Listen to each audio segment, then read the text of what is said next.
So according to Sony Alpha rumors, we may have just got the first look at the new Sony A7R V.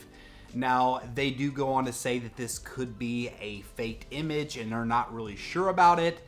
That being said, it is getting fairly close. They believe that it will be announced on October 26th. So if that is the case, I mean, we're just a couple weeks away at this point, so having a leaked image actually makes a lot of sense. So the photo may or may not be real, but I do think the concept that is shown in this leaked image is pretty interesting, so I wanted to go over it with you.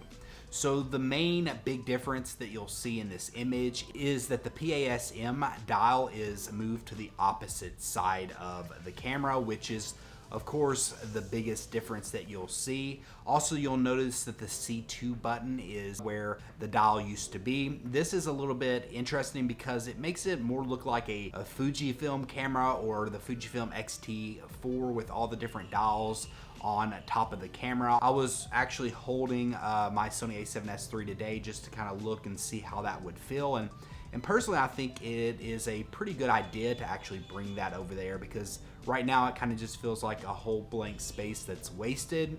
So it makes a lot of sense to me. Now, one thing that I want to draw your attention to that is pretty interesting is those two little indentions that are right beside the EVF.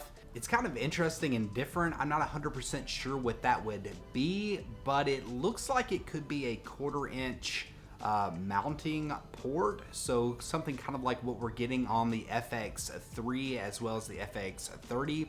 It looks like that's what it'd be used for because they're directly side by side, and it's very similar to what you use as a handle on the FX3. It would be really interesting to see if they start to implement this type of body style even in their alpha cameras, especially considering that the Sony A7R V, for all intents and purposes, should be a high resolution stills first camera.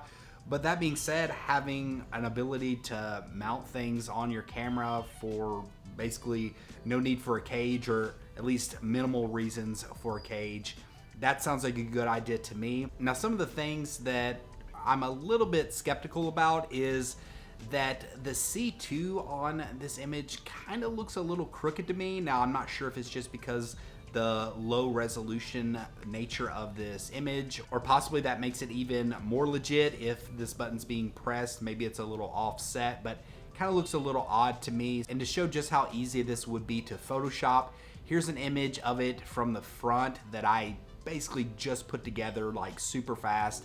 I didn't even try to touch it up or do much with Photoshop. This was just a Canva type thing that I did for my thumbnail, but it does give you a representation of what it would look like to have that dial on the front of this camera, as well as to kind of show you just how easy it would be if you actually took your time and went out there and really wanted to fake this thing. You probably could. Personally, I like the style of this camera. I hope that this is a real thing, but drop in the comment section below and let me know.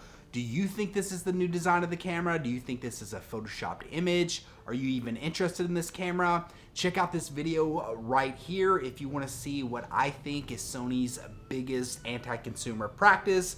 Like this video if you haven't, and consider subscribing. And until next time, peace.